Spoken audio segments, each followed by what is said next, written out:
เอาสบายดี FC ทุกคนเนาะมื้อนี้เฮาก็มาฮอดงานนมัสการพระธาตุโพนเนาะแล้วก็ปีนี้เป็นปีที่สำคัญหลายเนาะเป็นปีท่องเที่ยวแล้วก็ทั้งเป็นประกาศธาตุโพนเป็นวัฒนธรรมของศาสตร์เนาะแล้วก็ภาษาเดือนยินแน่เนาะนี่เฮามาฮอดแล้วตอนมาฮอดเราก็สิมา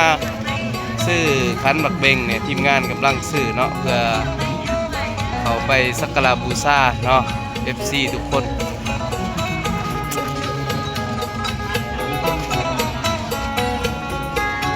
ก็ทีมงานเฮาเพิ่นซื้อแล้วตอนนี้เนาะนี่ซื้อแล้ว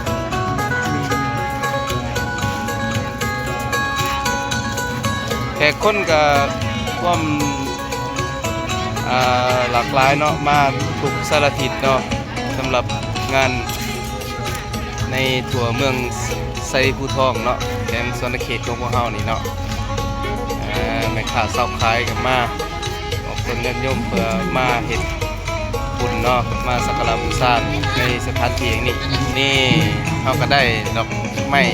ธูปเทียนนี่เนาะนี่ทางหลังนี่ก็ครอบครัวนี่เนาะซึ่ง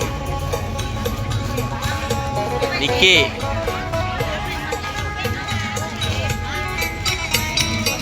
บ้องหอดจดแล้วนี่เนาะบุญนมัสการพระธาตุโพนจากหัวมุโคโมทนาเสียงโศกเสียงสตาการเจริญพอดไต่พอออกไม่ออกหรืออยากหัวเป็นเจ้าภาพเจ้าศรัทธาปรากฏในใจหวังคือที่ยังอยากได้ยังก็ได้สมดังเจ้าปรารถนาเด้อธรรมะเด้อมาฮอดแล้วทุกคนนี่เนาะเฮาก็จะได้ดอกไม้ธูปเทียนเนาะแล้วก็คันเป็งเนาะเพื่อสิขึ้นสักการะบูชานี่ก็หน่อยโอ้ยพาบอกน้ำเพิ่นว่าสาธุมาอีกแล้วแก้วแก่นศรัทธาดีอันนี้ครอบครัวนั่งประกาศบุญน้ำหยาดโยมบางอาคูเปิดกระเดพมาฮอดงานแล้วงานนมัสการพระธาตุโพนเนาะตัวนี้ขอให้เจ้าภาพเจ้าศรัทธาที่มาหัวมุโคโมทนาจงมีแต่ความสุขความเจริญคิดหวังสิ่งใดที่เป็นไปโดยต่อประกอบไปโดยจิตประกอบไปโดยธรรมทุกคนให้ได้ดังความมุ่งมั่นมาฮอดเฮาก็สิมาก็จะได้เขียนเป็นจะได้เฮ็ดบุญก่อนเนาะเข้ามาวัดก่อนเนาะกองเงินและกองทองได้เต็มไปด้วยจ้าธุรกิจตาพรไส้ทั้งสี่คืออายุวันนะสุขาภาระวันเยืนเบิร์ทุกคนสาธุ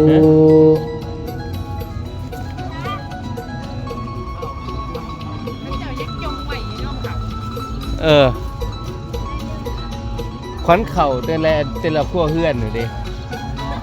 ประมาณน่ะทั่วเบิด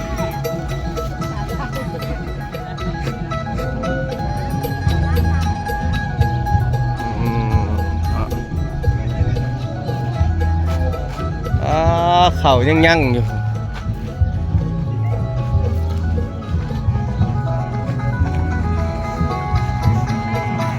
เนาะออกต้นยันโยมเพิ่นกสิมาขอพรนำแทนคำเหลืองเนาะเจ้าพ่อแทนคำเหลืองนี่เนาะมายกขึ้นถ้าว่าผู้ใดมีบุญวาสนากะยกคือว่ามันเบาเลยเนาะที่จริงมันก็บ่ได้เบาเลยเด้อ FC ทุกคนในนักเติบเนาะ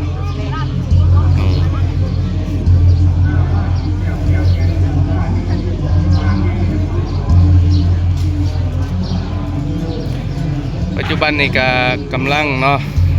แขกคนหลั่งไหลมาเทมาเนาะเสียว่ามาสักการะบูชา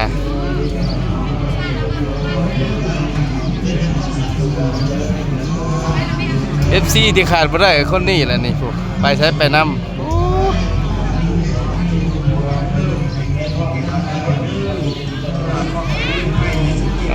เพื่อแตกเหรอมีหายบ่อยมีเด้อแม่เด้อที่ทำไปกันมีฉับจบหลายเด้อแม่เด้อเริ่มสัญญาทำลูกหลานไปนานๆเด้อแม่ย่าไป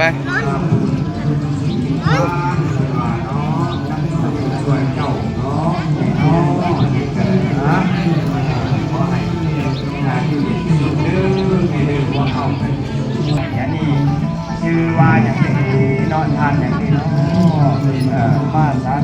ญาเพิ่นก็ได้ คือตอนกลางเว้นนี่ก็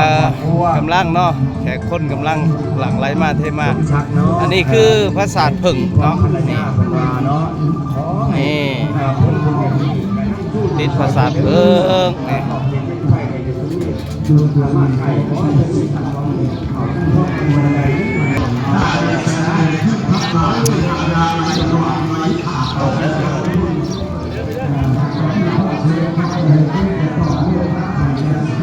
สาธุสาธุสุขภาพครับ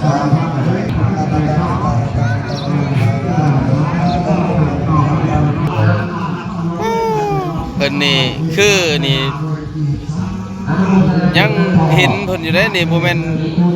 อายุน้อยๆเลยนี่เพิ่นนี่ยังอันนั้นอยู่นี่ก็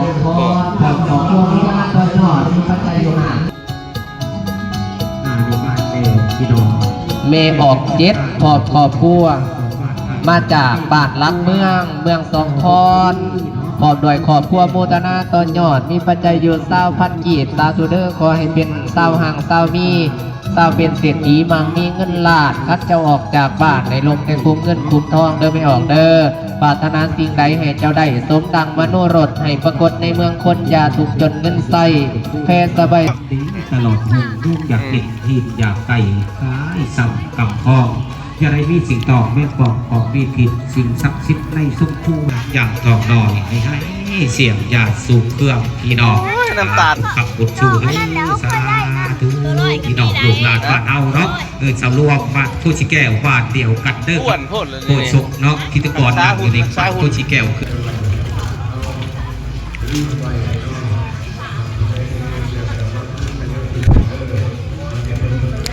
ชื่ออีหยังก็ห้องอีหยังนี่โยเกิร์ตแล้วได้ของแถม ถ้าชื่ออันนั้นได้จอกชื่ออันนั้นได้จอกชื่อยังได้จอกน่ะ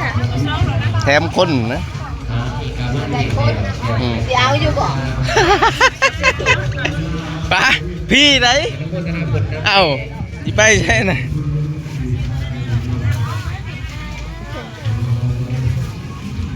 อยู่ไปมัก เลยถือว่าที่แต่ ปัญญาโทษก็ไม่ออกเด้อเดี๋ยวก็เจ้าครับประกาศเด้อผู้ใดเก็บโทรศัพท์เพิ่นได้เดี๋ยวให้มาส่งมาคืนเด้อ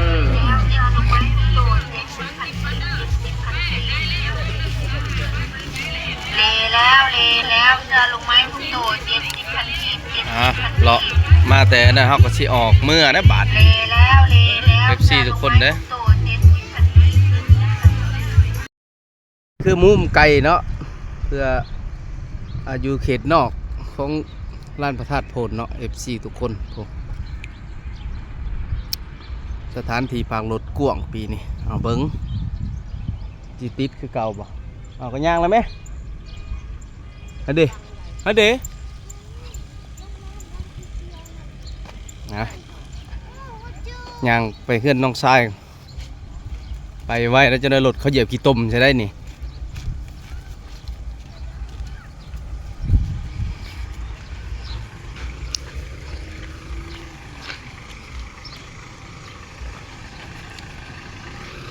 ไปรถ